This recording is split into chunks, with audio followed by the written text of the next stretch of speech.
শালি মারা যাওয়ার পর লাশের পাশে বসে মহিলারা কোরআন তেলাওয়াত করছিল। এমন সময় দুলাভাই এসে দাবি করে বসলো তার শালিকে সে শেষ গোসল দিতে চায়। আশেপাশে থাকা মানুষজন তো খুব রাগ হয়ে গেল, রাগ হয়ে বলা বলে শুরু করলো, ফতুয়া দেওয়া শুরু করলো। একজন তো রাগ হয়ে বলেই ফেললো যে মরার পর শালিকে দেখাও তো জায়েজ নাই, আর তুই কিনা এসেছিস তারে গোসল দিতে।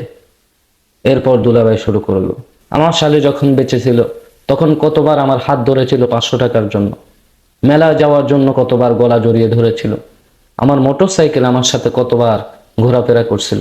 তখন কি সব জায়েজ ছিল? তখন কোথায় ছিল আপনাদের এই ফতুয়া? আর এখন মরার পর তার চেহারাও আমি দেখতে পারবো না।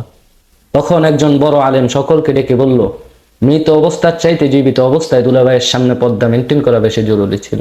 দুনিয়াতে বেঁচে থাকা অবস্থায় তার উপরে পর্দা করা ফরজ ছিল।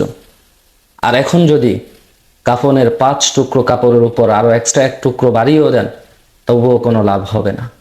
আর মৃত্যুর পর কোরআন তেলাওয়াত শুনিয়ে কি লাভ, যদি জীবিত থাকা অবস্থায় সে কোরআনের অনুযায়ী নিজের জীবন যাপন না করে? তাকে কোরআন দিয়ে যদি এখন তাবিজও বানিয়ে দেওয়া হয়, তাও কোনো লাভ হবে না। কোরআন মৃত ব্যক্তির জন্য না, কোরআন হচ্ছে জীবিত ব্যক্তিদের জন্য।